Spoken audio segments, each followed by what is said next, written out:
nos studios de Jérusalem. Et oui, direction Jérusalem où nous retrouvons notre correspondant Daniel Haïk ce matin. Bonjour Daniel, et à la une de l'actualité, une nouvelle attaque signalée dans la région contre des cibles syriennes. Oui, effectivement, Boker Tov Ilana, selon des sources syriennes, des missiles israéliens tirés apparemment à partir du nord d'Israël ont frappé des positions syriennes dans la banlieue de Damas. Les missiles auraient détruit leurs cibles. Cette nouvelle attaque imputée à Israël intervient 4 jours à peine après un raid de l'armée de l'air israélienne, apparemment donc lui aussi imputé à Israël, contre un convoi d'armes sophistiquées qui était en route vers le Liban et qui était destiné apparemment au Hezbollah. Il faut rappeler que lors de sa rencontre il y a 2 semaines à Sochi avec Vladimir Poutine, le premier ministre israélien Naftali Bennett avait exprimé l'intention d'Israël de poursuivre et même d'intensifier les attaques contre des cibles pro-iraniennes ou iraniennes en Syrie. Le dossier iranien à présent justement, et un mot de Benny Gantz qui a indiqué s'être entretenu hier au téléphone avec son homologue américain Lloyd Austin.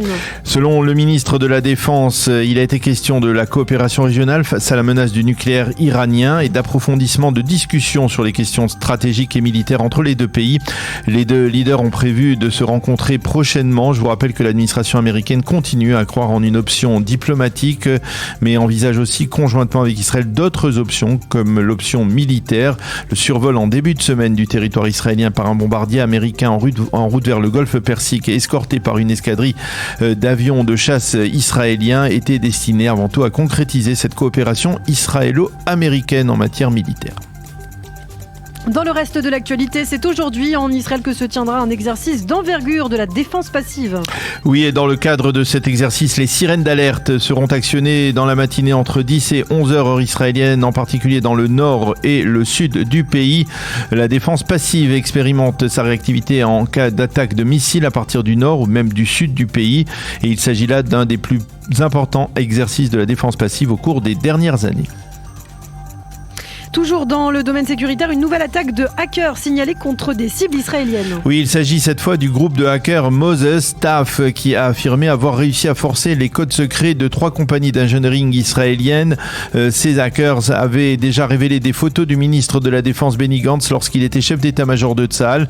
Ceci étant, les Black Shadows, ces hackers qui sont généralement affiliés au régime iranien, ont dévoilé dans la nuit et dans le cadre de leur attaque contre Israël des détails médicaux privés de centaines de milliers de patients israéliens. Il s'agit de patients qui ont utilisé les services de l'Institut israélien d'examens médicaux morts. Selon les Black Shadows ont revendiqué il y a 10 jours, je vous le rappelle, la paralysie du système administratif de l'hôpital Hillel Yafé à Hadera. À Tel Aviv, hier soir, des milliers de manifestants de droite se sont rassemblés dans le centre de la ville pour protester contre le gouvernement Bennett-Lapid. Oui, cela faisait longtemps que la droite israélienne n'avait pas manifesté aussi massivement, qui plus est à Tel Aviv, qui est généralement considéré comme le bastion de la gauche et du centre israélien.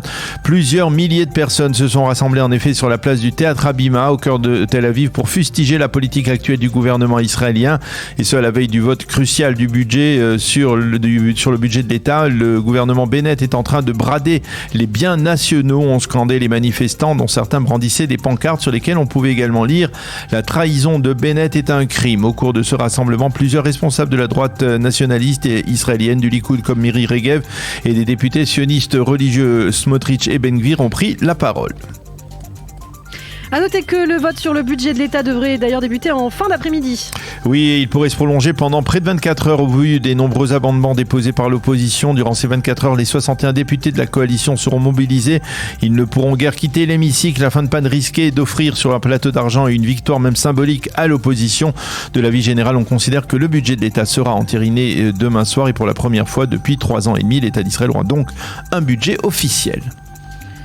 Et puis enfin, pour terminer, en Israël, on s'intéresse à Éric Zemmour, qui était hier l'invité de la chaîne I24 News. Il a fait à cette occasion quelques déclarations plutôt fracassantes. Oui, le candidat potentiel à l'élection présidentielle a reconnu que selon lui, les Palestiniens n'auront jamais d'État indépendant. Ils ont perdu la bataille. La solution à 2 États est dépassée, a dit le polémiste qui a vivement critiqué la politique étrangère du Quai d'Orsay. Une politique qui, selon lui, n'a pas évolué depuis les années 70. Le journaliste a également affirmé qu'il n'était pas sioniste. « Je suis agrégé à la France », a-t-il dit. En fin d'émission, il s'en est également pris au grand rabbin de France, Haïm Corsia, qu'il avait traité d'antisémite.